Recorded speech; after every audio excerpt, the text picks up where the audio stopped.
Menelat Tour, she interned back in the day under Dan Rather, which was a cool honor for us and our community. You know, the whole thing. She was like legendary.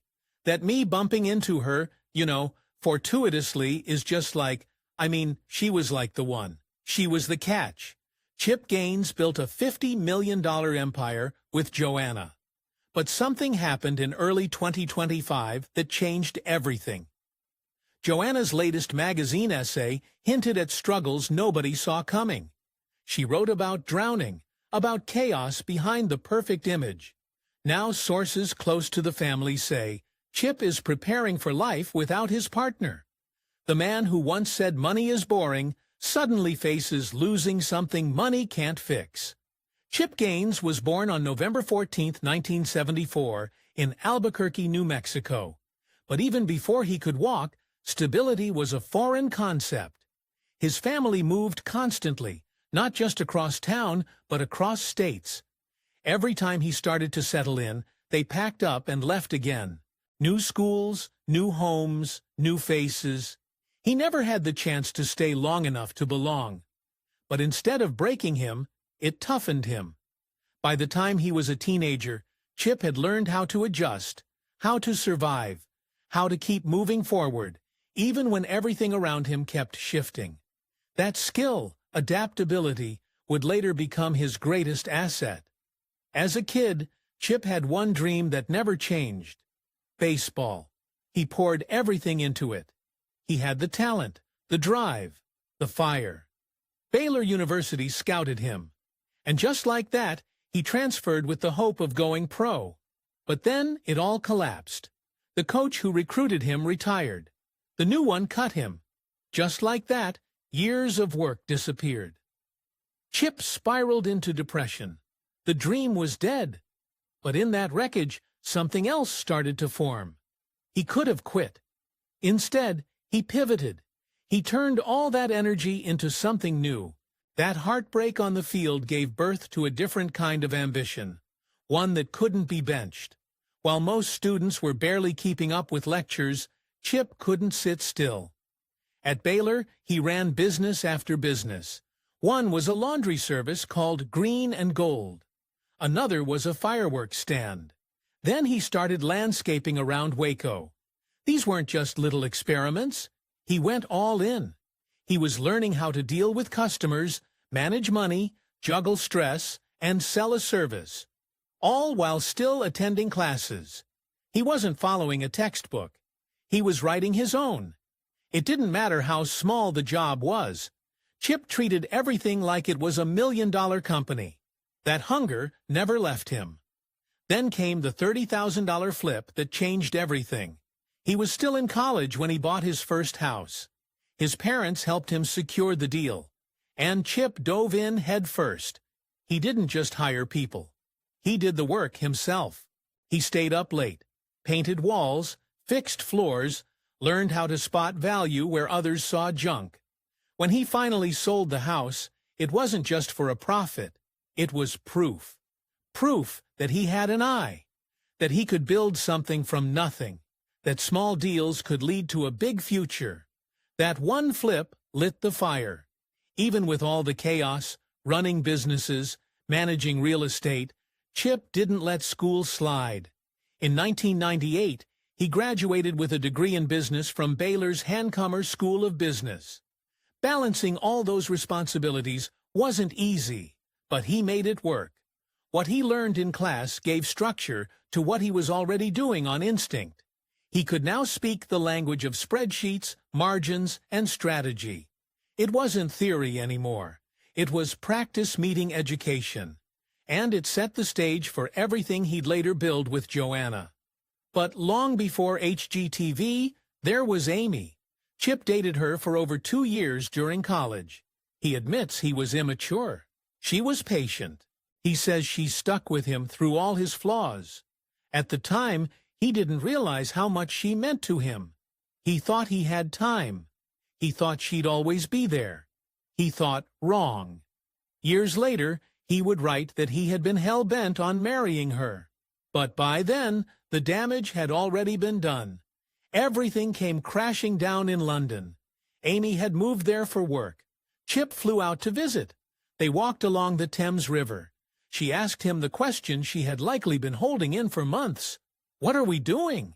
He shrugged it off, told her he'd never really thought about it.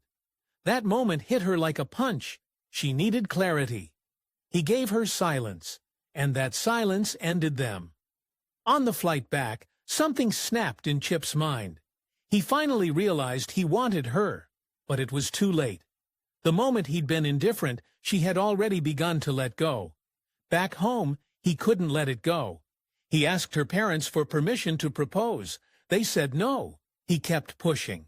It wasn't romance anymore. It was obsession. Amy's friends started getting worried. Her family got uncomfortable. But Chip kept going. He thought grand gestures would fix everything. That love was enough to erase all the pain. It wasn't. And things only got worse. The breaking point came with what people now call the Midnight Tombstone Incident.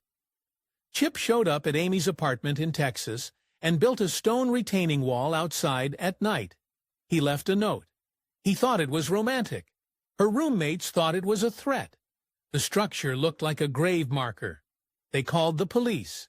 It scared them, and it scared Amy. This wasn't sweet anymore. It was disturbing. Then Amy's father stepped in. He wrote Chip a letter. It was kind but firm. He told Chip he needed to stop, that this wasn't how love worked, that he had crossed a line. For the first time, Chip listened. He respected the man. And the letter hit him like a final blow of truth. He realized he'd taken things too far, that he had become the very thing he never wanted to be, someone who caused harm instead of healing. Then came Joanna. Chip Gaines didn't fall in love the usual way. It didn't start with a date or a conversation or even a glance across the room. It started with a photo on the wall of a tire shop in Waco, Texas. The year was 2001. He was waiting for his car when his eyes landed on a picture, a family photo. One face stood out. It was Joanna. She was still a college student back then. But something about her image struck Chip hard. He later called it love at first sight, even though he hadn't actually met her. Most people would have shrugged and left it at that. Not Chip. He asked around, found out her name, and made it his mission to meet her. What he didn't know then was that the tire shop belonged to Joanna's father. That photo wasn't just decoration. It was fate nailed to a wall. And it led to one of the most successful partnerships in modern TV history. But things didn't go smoothly from the start. Joanna had a crush, just not on Chip. She had her eyes on Chip's roommate, a guy they now jokingly call Hot John. She thought he was attractive, cool, maybe even a little too cool. She never worked up the nerve to talk to him, though. That hesitation changed everything. Chip, being the outgoing and unpredictable type, made the first move instead.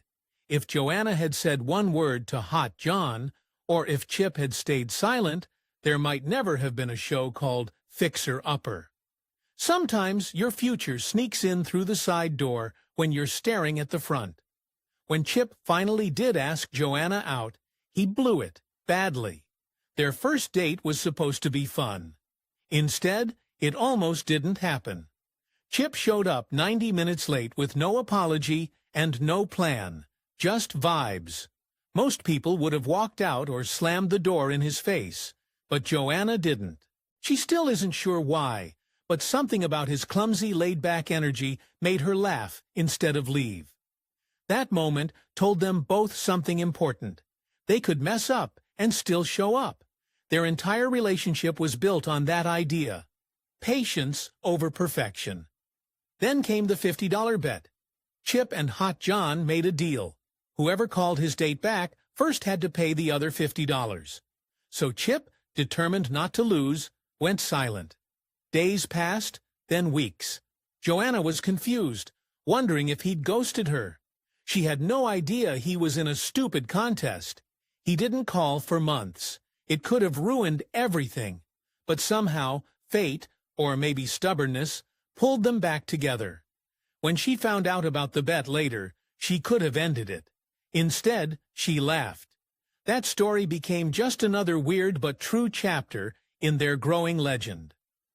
By 2003, things moved fast. Chip proposed in a shopping center, then took Joanna to design her own ring. Not pick one, design it. That was Chip's way of making sure the proposal wasn't just romantic, but personal. That same year, they got married at the Earl Harrison House in Waco, a historic place with old trees and a garden that felt like home. It wasn't some grand event. It was honest, just like them. 5 months after the wedding, while most newlyweds were still figuring things out, they borrowed $5,000 and opened the first Magnolia market. It was small, sitting on Bosque Boulevard. Joanna had zero retail experience. She had just graduated. Chip was still flipping houses, juggling side jobs, but they jumped in anyway. He fixed up homes. She decorated them. That's how the brand began, not with cameras or contracts, but with risk, sweat, and a shared dream. That first shop eventually closed, but in 2018, they brought the idea back as the Magnolia Warehouse. The same street, same guts, just a bigger crowd. Their early years were far from easy. For nearly a decade, they were always broke. From 2003 to around 2012, money was tight, really tight. Chip once said they'd make it to Friday and still not know if they'd survive another week. The 2008 housing crash nearly wiped them out. The houses they fixed up dropped in value. They used credit cards to buy food. They sold personal stuff just to get by. But they didn't quit. That struggle taught them what success really costs and what it's worth. In 2007, they started Magnolia Realty with 2 partners, John L. Lewis and Richard L. Clark. All 3 owned equal shares. Chip had known Lewis since 1999. They trusted each other. But things shifted in 2012, when Chip and Joanna started talking to High Noon Entertainment about a TV show. Chip didn't tell his partners. In April 2013, just before Fixer Upper aired, he convinced them to sell their shares. A few years later, they sued him, saying he tricked them into selling Chip while hiding the HGTV deal. That lawsuit made headlines. Whether it was smart strategy or betrayal depends on who you ask, but it definitely changed everything. By the time Fixer Upper filmed its first episode in 2012, Chip and Joanna had already flipped 100 houses. 100. That number proved they weren't just TV ready. They were battle-tested. They weren't new to renovations. They'd been doing this for a decade. Chip knocked down walls. Joanna made spaces feel like home. Their style, barn doors, chiplap, warm whites, became iconic. HGTV saw their chemistry, but more importantly, they saw the record. These 2 could actually deliver. And none of it might have happened if Joanna hadn't started a blog. In 2003, right after opening their first shop, she began writing about their home projects, their messy wins and mistakes, and what it was like working with Chip. Her voice was honest and real. People loved it. One of those readers just happened to be a producer at High Noon Entertainment. That blog turned into a phone call. The call turned into a sizzle reel. And that little video led to a national show. When Fixer Upper first aired on HGTV in May 2013, no one saw it coming. Chip and Joanna Gaines weren't famous. They weren't polished reality stars. They were just a married couple from Waco, Texas, fixing up houses. But when that pilot episode aired, where they transformed a broken-down, almost unlivable home into something beautiful, nearly 1.9 million people tuned in. And from that night on, nothing was ever the same. The show exploded. Joanna's clean farmhouse designs and their easy chemistry. They made renovation feel like family. Within weeks, HGTV had already ordered more seasons. It didn't take long before Fixer Upper became the most watched show on the entire network. But the real shock came next. In just a few months, Chip and Joanna went from local contractors to full-blown national celebrities. Offers started pouring in. Book deals, product lines, speaking gigs. By the end of 2013, their names weren't just on TV, they were everywhere. But while America was falling in love with them on screen, something much messier was unfolding behind the scenes. Just 2 days before HGTV officially announced the show, Chip quietly bought out his two longtime business partners, John L. Lewis and Richard L. Clark. The price? $12,500 each. They had no idea what was coming. Just 48 hours later, Fixer Upper was national news. And suddenly, Magnolia Realty, the company they'd all built together, was worth far more than anyone could have imagined. Lewis and Clark were furious. In 2017, they sued. They claimed Chip had lied to them, saying the business was worthless and hiding the fact that the HGTV deal was already in motion. They wanted over $1 million in damages and their ownership stakes back. The timing looked suspicious. The paperwork was signed on May 6th, and the show was announced on May 8th. It looked like Chip knew everything and told them nothing. And then came the texts. In the court documents, a message from Chip was revealed. He had written, "I don't come from the nerdy prep school he's from. And when people talk to me that way, they get their asses kicked. I can assure you that would not end well for Rick." It shocked fans. The man they saw on TV, the fun-loving handyman, suddenly looked very different. According to the lawsuit, Chip even threatened to take the company's only employee and start his own rival firm if his partners didn't sell. It wasn't just a lawsuit anymore. It was a scandal.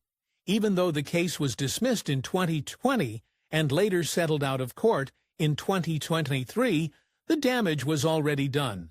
For many, the betrayal was hard to forget. But legal battles weren't the only thing wearing them down. As Fixer Upper grew, so did the pressure. Chip and Joanna were filming 11 months a year, raising 4 kids, and running a business that now had 500 employees.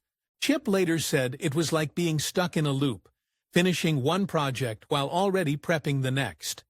Joanna admitted the family was stretched way too thin. Their kids started asking painful questions. Do you have to film again today? When will it be over? That hit hard. Eventually, it all caught up to them. In 2017, at the height of the show's success, they shocked everyone by ending Fixer Upper. It wasn't about ratings, it was about survival. Chip said he felt burned out and trapped.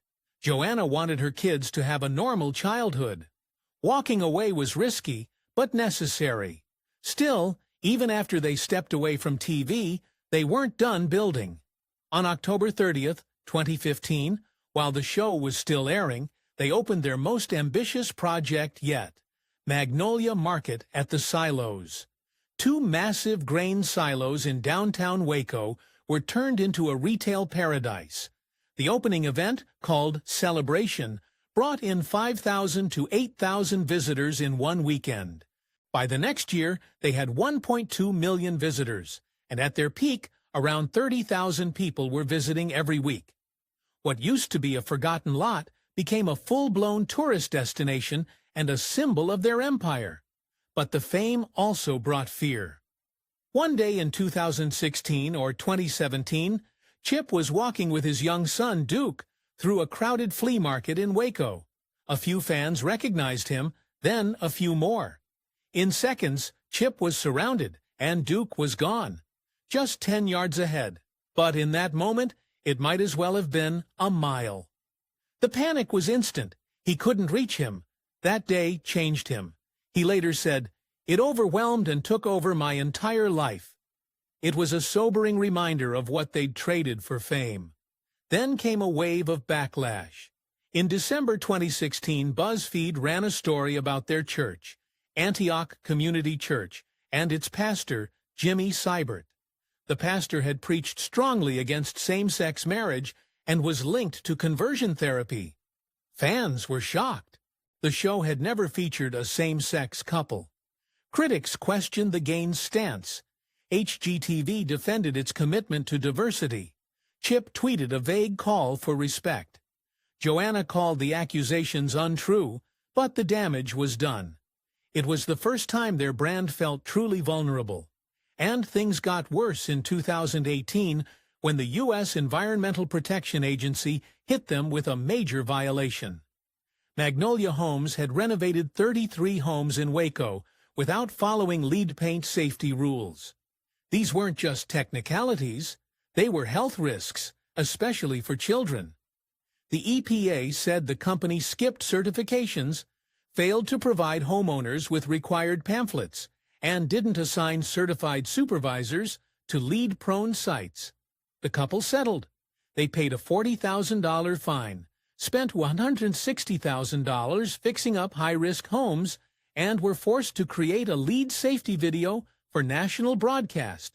All the while, Chip was quietly falling apart. In his 2017 memoir, Capital Gains, he opened up about his depression.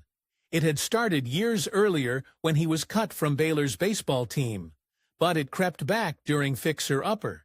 He said nasty tweets felt like a dagger to the heart. He couldn't stop checking his phone. He started feeling caged, like the show was no longer fun, just work. The final 2 years were the hardest. Everything they built came with a price, and that made their final decision all the more shocking. In September 2017, they told the world Fixer Upper would end after its 5th season. They walked away while pulling in 19 million viewers a week, with more than 75 million total across the series. They left money on the table, millions, but they didn't care. Joanna was pregnant again. Their kids needed them, and for once, they chose peace over profit. When Chip and Joanna Gaines announced in 2017 that they were walking away from Fixer Upper, it shocked just about everyone. This wasn't just a hit show. It was one of the most watched on HGTV.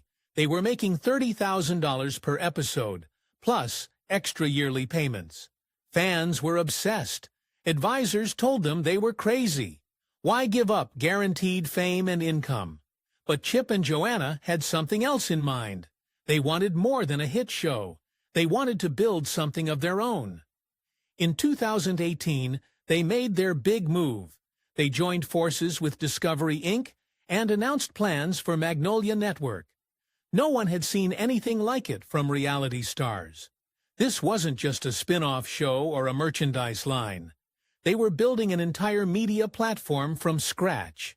They risked their careers, their reputation, and their bank accounts on a dream. There was no safety net. And still, they went for it. Then the pandemic hit. The Magnolia Network was set to launch in October 2020, but COVID stopped everything. Hollywood froze. Productions shut down. So did their launch. It was the first time in history that an entire network debut was delayed because of a global crisis. Instead of panicking, they pivoted.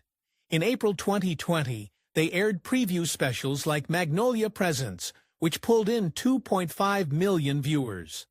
The full network didn't go live until July 2021 with a soft digital launch. The full television rollout came months later, January 5, 2022. They didn't rush, they adapted, and it paid off. By November 2022, the world took notice. Variety magazine named them Entrepreneurs of the Year. Just 2 decades earlier, they had been flipping houses in Waco, Texas. Now, they were running a cable network, publishing a magazine with 1.2 million subscribers, and selling products at Target.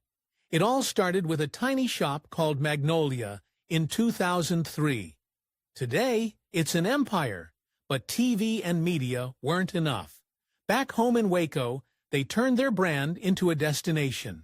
In 2015, they opened Magnolia Market at the Silos, a mix of shops, gardens, food trucks, and wide green lawns. It became a fan pilgrimage site, drawing 30,000 visitors every week. In 2018, they launched Magnolia Table, a full-service restaurant. A year later came Magnolia Press, their coffee shop inspired by the French press. That same year, they poured $10.4 million into expanding the silos, even moving a historic church onto the property. They weren't just selling a lifestyle, they were building a city around it, and the money followed. By 2023, Chip and Joanna had a combined net worth of $50 million, but it wasn't just from TV. Their quarterly magazine brings in over $24 million a year. Their B&B, Magnolia House, charges $695 a night and stays fully booked. Their Target line, Hearth and Hand, became a national bestseller. Every corner of their brand, TV, real estate, food, retail, books, and digital, turned to gold. And yet, it all started with $0. Joanna once said, the only money they had when they got married was whatever was in Chip's pocket. But not everything was as perfect as it looked. In the spring 2025 issue of Magnolia Journal, Joanna wrote something raw. She admitted that in her 20s and 30s, she was drowning. Juggling kids, business, and fame left her exhausted. She chased balance like it was a secret formula, but it never came. Even after the brand took off, she struggled. Schedules, boundaries, sacrifices, it still wasn't enough. Most seasons felt like chaos, not success. And deep down, she feared saying yes to new things in case it tipped everything over. That admission was the first time many fans saw the toll behind the scenes. Then came the backlash. On April 10, 2024, Chip tweeted something he thought was lighthearted. Baylor's basketball coach was rumored to be leaving for more money, and Chip wrote, "Money is boring. Everybody's got money. We've got God on our side." The internet exploded. People were furious. With inflation crushing families, his tweet came off as tone-deaf. One user snapped, "I guess his God made him filthy rich." The tweet trended for days. Chip tried to make peace by offering to help financially, but the damage was done. It was a wake-up call. Fame doesn't shield you from public anger, especially when money's involved. Later that year, Chip opened up about something else, something far deeper. He said there were times he wanted to quit everything. He didn't always feel like the confident go-getter fans saw. As a kid, he moved around constantly and never fit in. Baseball gave him purpose, but injuries ended that dream. In college, he hustled multiple jobs, no sleep.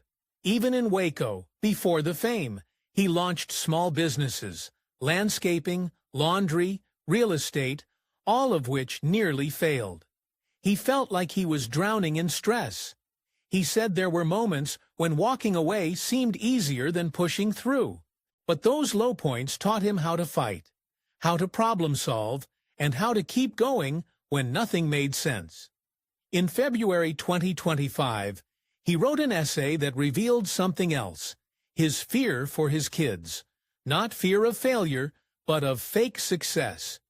He wrote that too many kids are being taught that happiness is comfort, and that success is about finishing first. He said he wants his 5 children to see life differently, that the joy is in the ride, not the trophy, that the bruises, the failures, the big swings, that's where life is. He said, "I don't want my kids to think the reward is the destination. It's the waves you survive along the way." That belief shapes how he raises them with grit, heart, and a willingness to try even when failure is guaranteed.